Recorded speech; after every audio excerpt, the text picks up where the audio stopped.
wading through the blue streets of Jodhpur, a glimpse of everyday life. As I wade through the blue streets of Jodhpur, I feel as though I'm walking through a painting, a place where history and modern life blend together in a swirl of color and chaos. The walls around me are bathed in a soothing shade of blue, casting an otherworldly glow on the narrow roads that stretch endlessly in all directions. These streets are the arteries of the blue city, alive with the pulse of daily life. Each step I take is a journey deeper into the heart of this timeless place. A maze of blue. The streets are so narrow that at times I can stretch out my arms and touch both sides at once. The walls press in from every angle, creating a sense of intimacy, almost as though the city itself is wrapping around you, drawing you into its embrace. The air is thick with the heat of the desert, the sun beating down from above. But here in these narrow alleys, the shade provides a welcome relief.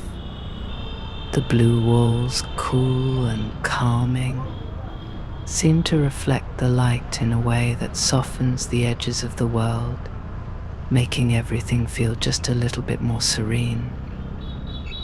Yet the streets are far from silent. Life buzzes around me in every direction. A motorbike passes by, squeezing through the tight space with practiced ease. Its rider leans slightly to avoid scraping against the walls, navigating the twists and turns of the road, like a seasoned sailor steering a ship through narrow waters. There's barely room for anything else to pass, and I wonder how people manage to move through these streets so effortlessly. And then, as if in answer to my thought, I hear the unmistakable hum of an auto rickshaw approaching. I stop watching in awe as it somehow makes its way down the alley, its driver expertly navigating the impossibly tight space, honking gently as he passes. The rickshaw inches forward, its mirrors barely clearing the walls, yet no one seems surprised. This is just another day in Jodhpur, a place where the impossible seems to happen daily. A city alive with movement. As I walk, I am surrounded by the rhythm of daily life. Jodhpur's streets are narrow, but they are alive with the movement of people going about their day. A woman in a brightly colored sari walks past, balancing a basket of vegetables on her head with practiced grace. Her sari is a striking contrast to the blue of the walls, a splash of orange and red against the cool indigo background. She moves quickly, her bangles jingling softly as she disappears around a corner, blending into the fabric of the city's everyday routine. Children run through the streets, their laughter echoing off the walls, their bare feet kicking up small clouds of dust as they play a game of catch.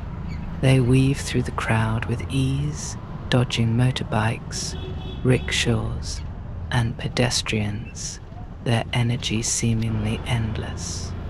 In Jodhpur, the streets may be narrow, but they are full of life, every corner humming with activity. Men sit outside small shops, chatting over cups of chai. They sit on low stools, their conversations punctuated by the clink of tea glasses and the sizzle of oil from a nearby street vendor frying up samosas. The scent of spices fills the air: cumin, coriander, turmeric, all mingling together in the heat.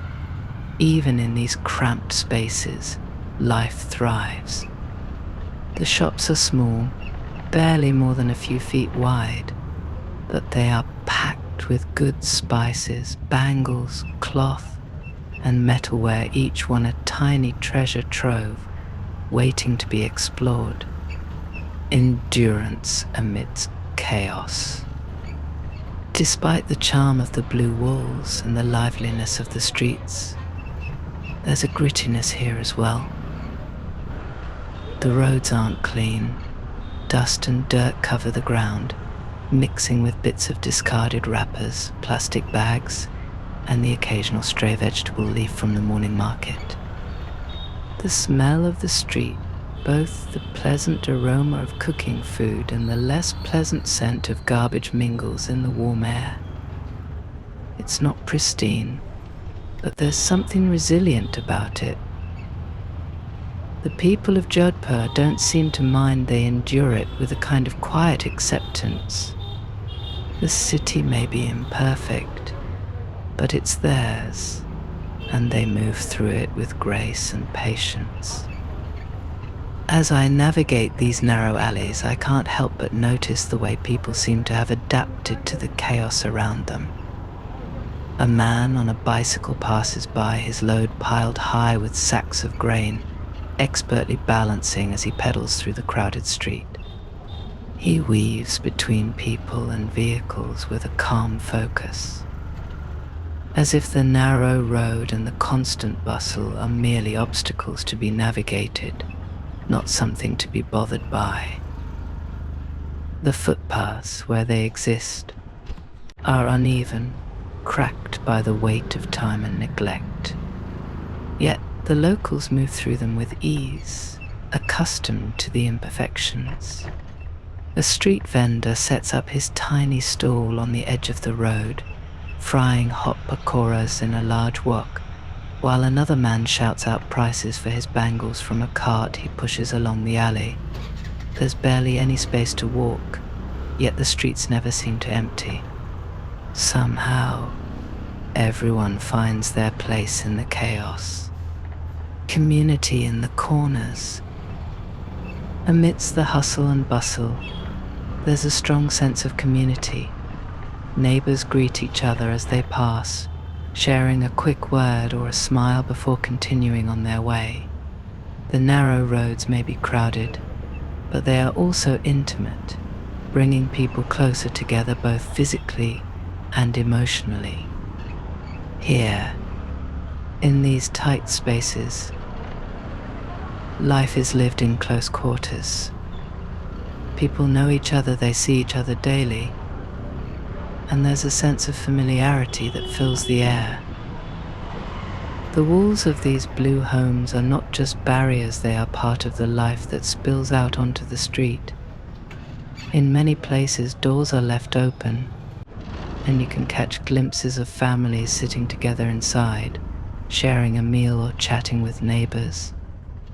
In some houses, laundry hangs across the alleys, clotheslines stretching from one side of the street to the other, adding more color to the already vibrant surroundings. In these narrow roads, privacy is a luxury, but community is a given. The closeness of the streets mirrors the closeness of the people. And in Jodhpur, that closeness is a part of what makes the city so alive, so enduring. Jodhpur's blue labyrinth. The longer I walk through these streets, the more I realize that they are like a living labyrinth. Every alley, every corner holds a new discovery. Sometimes I find myself in a bustling marketplace, other times in a quiet residential street, where the sound of children playing is the only noise. The roads twist and turn in ways that are impossible to predict, creating a sense of adventure in every step. The blue walls that surround me are not just a backdrop, they are a reminder of Jodhpur's rich history, a legacy that stretches back centuries. This color, once chosen by the Brahmin class, has now become the symbol of the city itself. But the real beauty of Jodhpur isn't just in its blue walls or its grand history, it's in the way the people endure, thrive and carry on their lives amidst the chaos, the heat and the dust. As I wade through the narrow streets of Jodhpur, I'm reminded that cities like this are more than just places they are living organisms, shaped by the people who call them home. The roads may be cramped, the air thick with heat and dust, but there is a beauty in the way life unfolds here, in the resilience of the people who navigate these blue streets with grace, humor, and an unshakable sense of belonging. Deeper into the blue, a continuation of life in the narrow streets of Jodhpur. As I venture further into the blue maze of Jodhpur, something begins to change.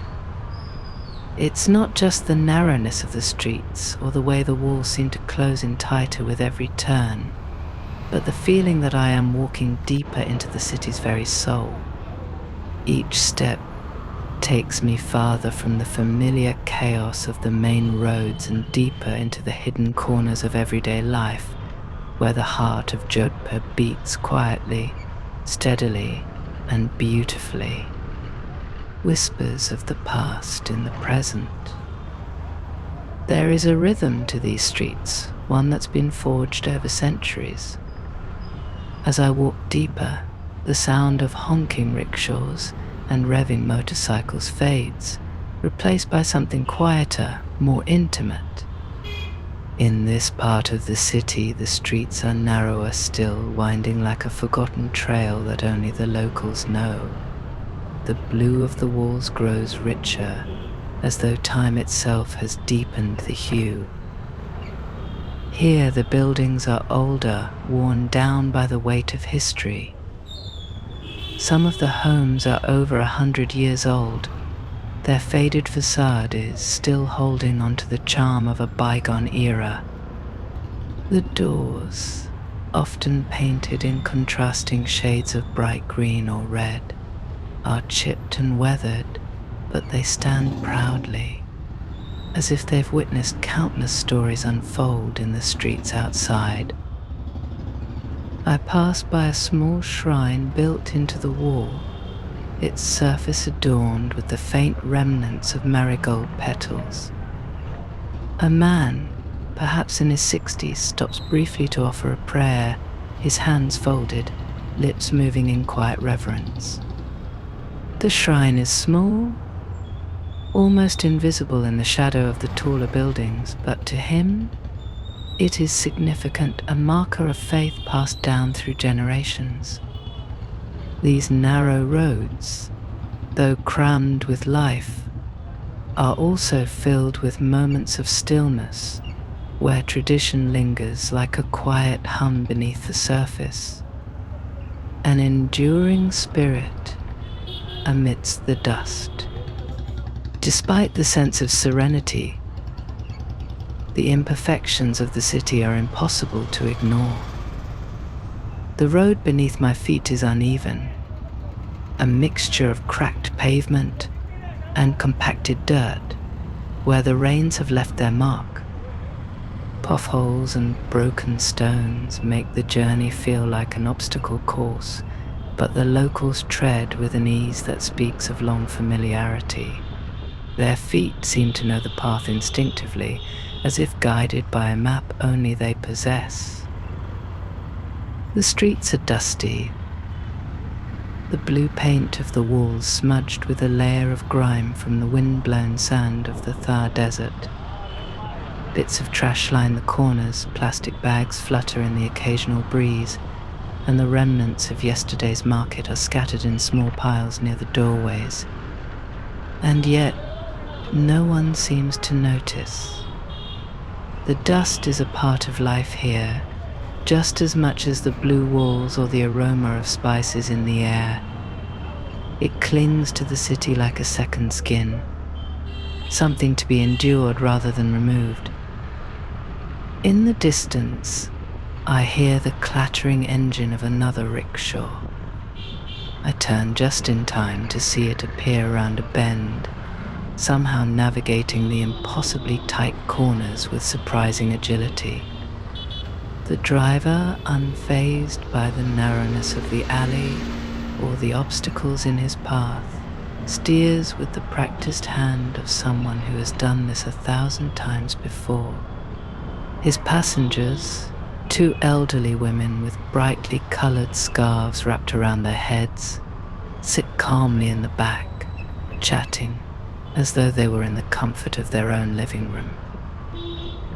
There's an air of nonchalance about the whole scene, as if this rickshaws squeezing through roads meant for foot traffic, dust swirling in the air, life unfolding in cramped spaces is the most natural thing in the world. And here in Jodhpur,